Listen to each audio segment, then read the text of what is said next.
So everybody's talking about Castle Rock, particularly fans of the horror genre. We discuss it on Boys on Film today.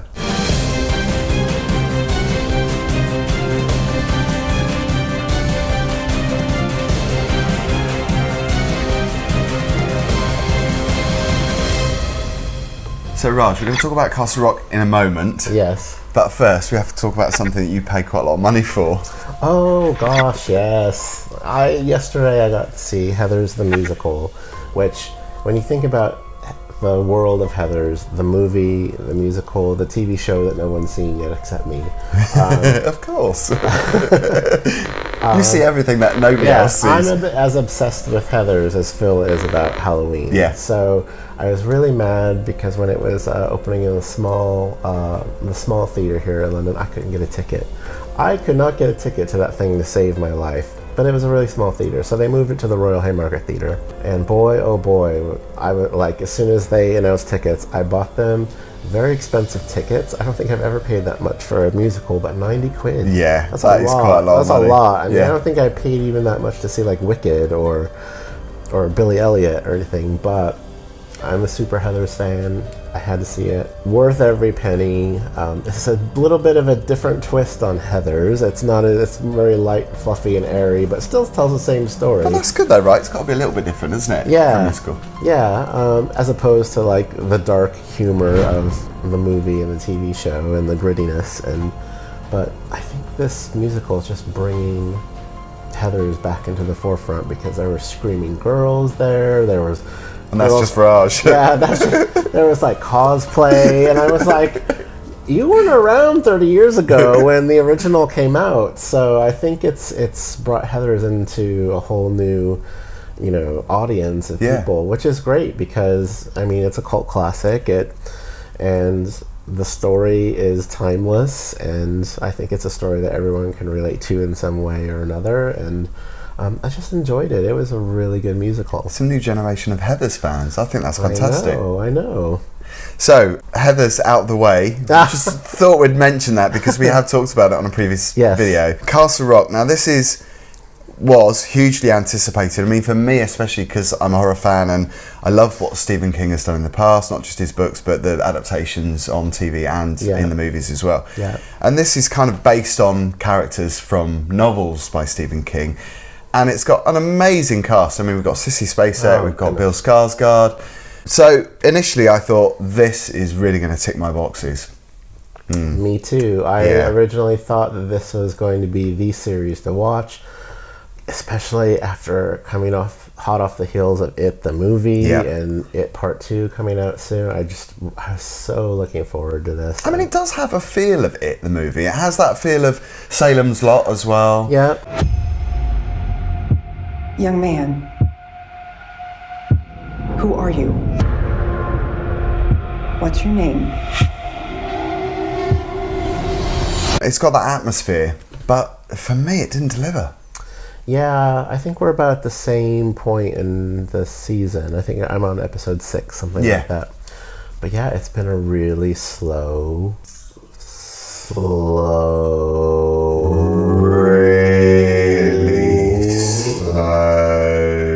I mean, moving story. Like, you want slowest of the slow, you've got it. Yeah, with Castle Rock. And I think what keeps my interest is all the little Easter eggs. There's so many in every episode, and I think true Stephen King fans just love it for that.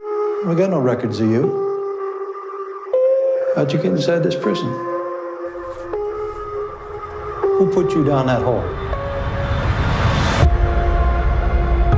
What brings you home? I got a call from Shawshank. I found a kid in a cage. Call from who?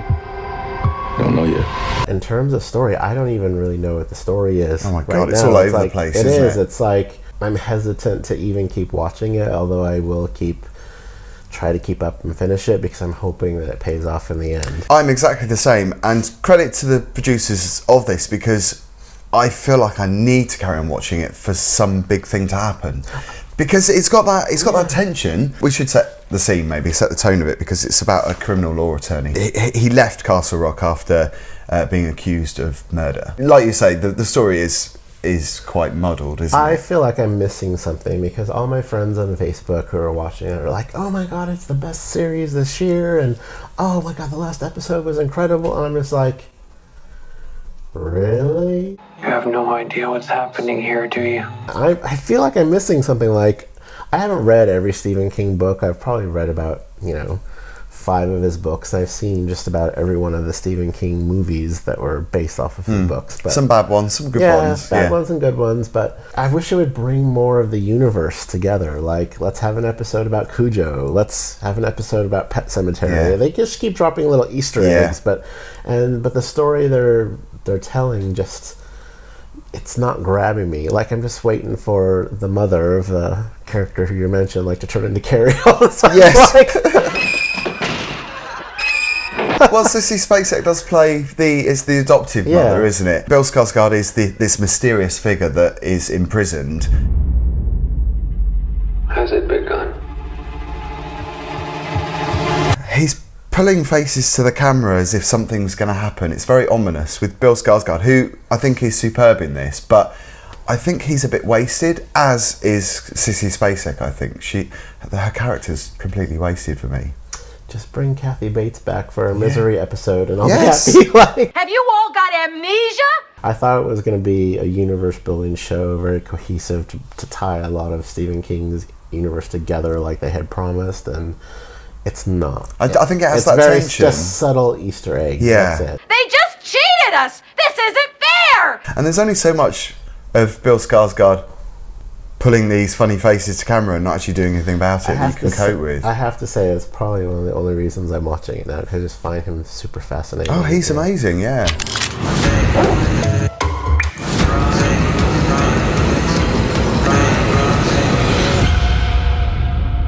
Do you hear it now? I started off really enjoying it. The first 2 or 3 episodes, I thought, this is really going to go somewhere. And because I'm into, episode 7, my rating has been downgraded. So initially it was 3 stars and now it's 2. We actually agree. I'm giving it a 2 stars as well. It's such a shame because I think it had so much promise. He didn't get out of the cock-a-doodie car! I will finish it. I'll stay dedicated to see if it's worth finishing, because sometimes the first season of any show is a bit slow. And there's another season coming too. Oh, is it confirmed? Yeah, they've commissioned another one. Well, if that's good news. But hopefully it will start to pick up. Good news in the sense that the finale is going to be impressive. Yeah. But how much can you sit through though? I mean, because these are hour-long episodes. So if you're sitting through 6 episodes, which is what we've done, that's 6 hours of your life. That's a long chunk. Maybe Pennywise the Clown will make it. We can only hope. If you've seen Castle Rock, let us know your comments. And if you've got a positive comment, because we don't want to diss something unnecessarily, because I think... Tell us if we've missed something. Yeah. There could be something glaringly obvious that us as not hardcore Stephen King fans might have missed. Give us some inspiration to keep watching. Maybe I want to, but it's hard right now. Yeah, because it's such a complex show. I mean, there is a lot to it. Well, there's been quite a few Stand By Me references, but it doesn't tell a great story. Yeah. Oh well. Sorry about that. We'll be back soon for another review. Don't forget to subscribe if you haven't already. If you've liked this video, give us a thumbs up and comment below, and we'll see you soon. Ciao, ciao.